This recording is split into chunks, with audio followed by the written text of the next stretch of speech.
आज हम एक बहुत ही दिलचस्प कहानी पर बात कर रहे हैं।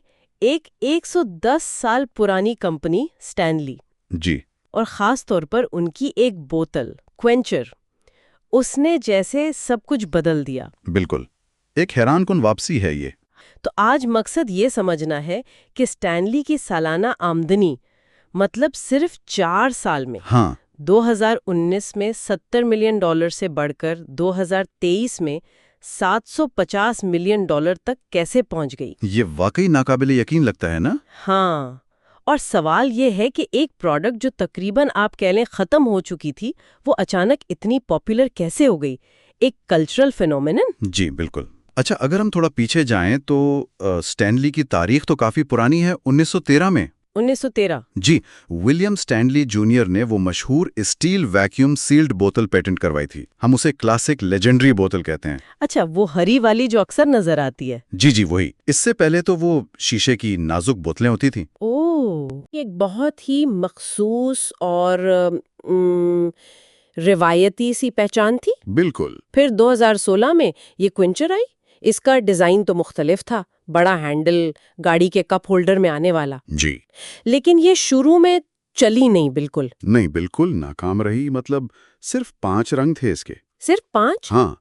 और वो जो दूसरी कंपनियां थी, हम्म। हाइड्रो फ्लास्क्स, यटीज, उनके मुकाबले में तो कहीं नहीं ठहरती थी। अच्छा। बल्कि सच तो ये है कि 2019 तक स्टेनले ने इसे दोबारा स्टॉक करना, फरोग देना सब बंद कर दिया था। कारकर्दगी बहुत खराब थी। यानी बोतल बस गई थी, माजी का हिस्सा। तकरीबन जी। तो फिर क्या हुआ? वो कौन सा टर्निंग पॉइंट था जिसने सब बदल दिया? वो टर्निंग पॉइंट बड़ा दिलचस्प है। एक ब्लॉग था, the by guide. The bike guide. जी। 3 माएँ चलाती थीं उसे। उन्हें ये क्विंचर किसी वजह से बहुत पसंद आई, खास तौर पर उसकी अमली खुसूसियात। अच्छा, क्या मतलब अमली खसूसियात? मतलब वही बड़ा साइज, हैंडल, कप होल्डर में फिट होना। तो उन्होंने इसे अपने प्लेटफॉर्म पर फरोग देना शुरू किया। एक ब्लॉग ने? ये तो बड़ी बात है। तो उन्होंने क्या किया? उन्होंने 2019 में स्टैनले से राब्ता किया और कहा कि हमें 5000 क्वेंचर्स चाहिए। वो इन्हें खरीद कर खुद अपनी साइट से बेचना चाहती थीं। 5,000? उस वक्त जब कंपनी खुद उसे नहीं बेच रही थी? जी हाँ। और हैरत की बात यह कि वो 5000 बोतल सिर्फ 5 दिन में बिक गईं। 5 दिन में? वाओ! तो ये पहली, आप कह लें, एक छोटी सी चिंगाई थी कि शायद इस प्रोडक्ट में कुछ दम है। हालांकि तब भी कंपनी की कुल आमदनी सिर्फ $70 मिलियन थी और वो क्लासिक बोतल ही सबसे ज्यादा बिकती थी। ये वाकई अहम मोड़ लगता है। मतलब एक छोटे मखसूस ग्रुप ने इसकी सलाहियत को कंपनी से भी पहले पहचान लिया। बिल्कुल। लेकिन सिर्फ एक ब्लॉग से $750 मिलियन तक का सफर, ये कैसे हुआ? बीच में क्या हुआ? यहाँ एक कलीदी शख्सियत का किरदार आता है। मई 2020 में टेरेंस रैली स्टैनले के ग्लोबल सदर बने। Terence Riley? ये नाम सुना हुआ लगता है। जी। उनका पस मंजर बहुत अहम है। वो पहले क्रॉक्स के चीफ मार्केटिंग ऑफिसर थे। ओह, क्रॉक्स वाले, जिन्होंने क्रॉक्स को दोबारा इतना मकबूल बनाया। जी बिल्कुल। तो रेली ने आते ही क्विंचर की सलाहियत को फौरन पहचान लिया। अच्छा, तो उनका क्रॉक्स वाला तजुर्बा यहाँ काम आया होगा। उन्होंने क्या किया फिर? उन्होंने 2 अहम चीजों पर फोकस किया।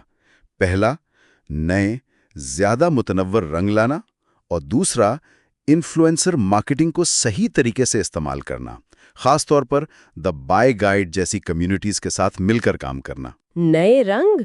यानी वो जो पहले सिर्फ 5 थे? जी। और ये आसान नहीं था। पेस्टल रंगों का आइडिया जब उन्होंने पेश किया तो कंपनी के अंदर से भी मुज़ाहमत आई। मुज़ाहमत? क्यों? क्योंकि स्टैनले की वो पुरानी मर्दाना शबिया थी ना, ये रंग उससे बहुत मुख्तलिफ थे। लेकिन रेली अपनी बात पर कायम रहे। ये तो हिकमत अमली में एक बहुत बड़ी तब्दीली थी। हिम्मत की बात है। इसके नताइज कैसे रहे? नताइज फौरी मिले और शानदार थे। उन्होंने द बायर्स गाइड के साथ एक बाकायदा अलहाक शुदा मार्केटिंग डील की। अच्छा, यानी कमीशन वाली डील? जी। द बायर्स गाइड को उनके जरिए होने वाली हर फरोख्त में कमीशन मिलता था।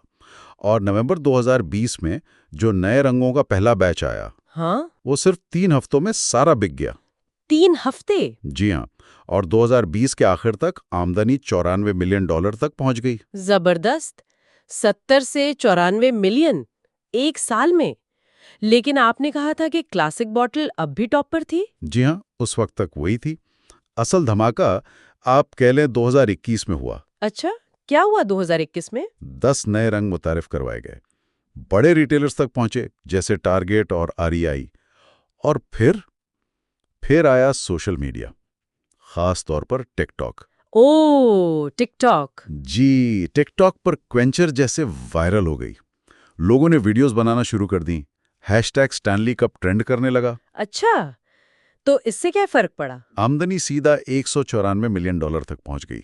194 मिलियन? जी, और पहली बार क्रीम रंग की 40 ऑन्स वाली क्वेंचर ट्रैवल टम्बलर कंपनी की सबसे ज्यादा फरोख्त होने वाली प्रोडक्ट बन गई। इसने क्लासिक बोतल को पीछे छोड़ दिया। वाह, यानी टिकटॉक ने वाकई गेम बदल दी। तो ये सिलसिला बस फिर चलता ही गया? रुका नहीं। बिल्कुल। सितंबर 2022 में इन्होंने H2.0 flow state Quencher launch किया। ये पहले से बेहतर डिजाइन था, जैसे स्पिल प्रूफ ढक्कन, बड़ा हैंडल। अच्छा, यानी प्रोडक्ट को भी बेहतर करते रहे। जी, और फिर बड़े नामों के साथ इश्तराक, ओले, स्टारबक्स, गुलुकारा, लेनी विल्सन। इससे मकबूलियत और बढ़ी। आमदनी $402 मिलियन तक पहुंच गई। 402 मिलियन? ये तो दुगनी हो गई फिर एक साल में। जी, और 2023 के लिए अंदाजा $750 मिलियन का था।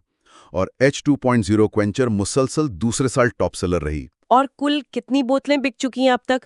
2016 से अब तक 10 मिलियन से ज्यादा क्वेंचर्स फरोख्त हो चुके हैं। 10 मिलियन? 70 मिलियन से $750 मिलियन सिर्फ 4 साल में? ये वाकई गैर मामूली है, खासतौर पर एक इतने पुराने ब्रांड के लिए। जी, ये वाकई एक केस स्टडी है। ये दिखाता है कि कैसे एक पुराना ब्रांड भी, अगर वो सही हिकमत अमली अपनाए, और ख़ास तौर पर एक बिल्कुल मुख्तलिफ सारिफ तबके को समझे, जैसे इस केस में ख़वातीन, बिल्कुल उन तक पहुंचे और सोशल मीडिया के रुझानात को सही तरह इस्तेमाल करे, तो वो दोबारा जिंदा हो सकता है। कंपनी वाले खुद मजाक में कहते हैं, ये 110 साला रातों रात कामयाबी है। हाँ सही। टिकटॉक का किरदार बहुत अहम था, इसमें कोई शक नहीं, लेकिन इसमें ज़ाहिर खतरात भी हैं। अगर प्लेटफॉर्म पर पाबंदी लग जाए तो। हाँ, ये तो है। लेकिन अच्छी बात यह है कि क्विंचर की कामयाबी ने पूरे स्टैनले ब्रांड को फायदा पहुंचाया है। उनकी दूसरी प्रोडक्ट्स की फरोख्त भी बढ़ी है। तो खुलासा ये हुआ कि एक तकरीबन भूली बिसरी प्रोडक्ट की किस्मत इसलिए बदली क्योंकि कंपनी ने नए ग्राहकों की आवाज़ सुनी, जी, मार्केटिंग में जिद्दत लाई, रंग, इन्फ्लुएंसर्स, सोशल मीडिया। और प्रोडक्ट को भी वक्त के साथ बेहतर बनाया। बिल्कुल, ये मखसूस सारिफ ग्रोहों जैसे द बाय गाइड वाली माओं की बात सुनने और एक पुराने विरासती ब्रांड को उसकी असल शनाख्त खोए बगैर नए ज़माने के मुताबिक ढालने की ताकत का बेहतरीन सबूत है। और आखिर में एक सोचने की बात छोड़ जाते हैं सबके लिए। स्टैनली ने यकीनन सोशल मीडिया के तूफान का खूब फायदा उठाया, लेकिन क्या क्विंचर ने कोई ऐसी बुनियादी इंसानी ज़रूरत या ख्वाहिश को पूरा किया जिसकी वजह से ये सिर्फ एक वक्ती फैशन, एक ट्रेंड से बढ़कर लोगों के साथ इतनी गहराई से जुड़ गई? ये सोचने वाली बात है। जी बिल्कुल, ये सिर्फ एक बोतल से बढ़कर कुछ बन गई।